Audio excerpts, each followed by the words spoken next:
Nigeria's annual budget has continued to rise as well as its debt profile, a situation some stakeholders have described as worrisome.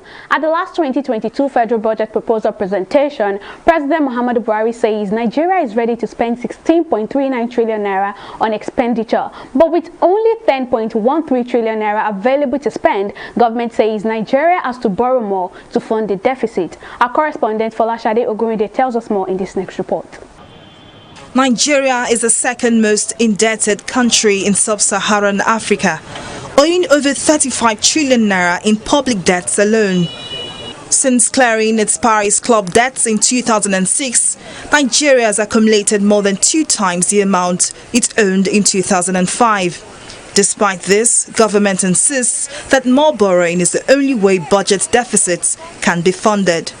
The resultant deficit of 6.258 trillion will be financed by new borrowings in the sum of 5.012 trillion, of which 50% will be domestic and 50% foreign. There will also be drawdowns on project-tied multilateral bilateral loans in the sum of 1.156 trillion and privatization proceeds in the sum of 90.73 billion. Government's rising dependence on loans to fund infrastructure as well as budget deficits has continuously raised concerns among experts and stakeholders. We are talking about a percentage here that is sometimes around 70%, close to 80%. It's the capacity to service it. That is the point. The government keep relating the debt to GDP. You don't use GDP to service debt.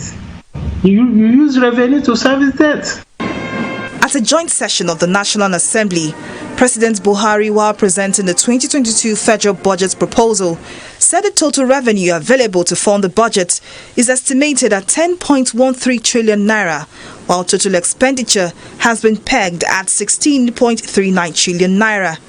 The figure leaves Nigeria with a budget deficit of 6.26 trillion naira, an amount the president says will be financed by more borrowings. The figure leaves Nigeria with a budget deficit of 6.26 trillion naira, an amount the president says will be financed by more borrowings. We need to exceed this threshold, considering our collective desire to continue tracking existential security challenges facing our country. We plan to finance the deficit mainly by new borrowings, totaling 5.01 trillion naira, 90.73 billion naira for privatization proceeds and 1.16 trillion naira drawdowns on loans secured for social development projects. Despite government's assurances that these loans will be utilized for infrastructural development, the country's dwindling revenue might make it more difficult to repay anytime soon. Folashade Ogurinde, TV 360 News.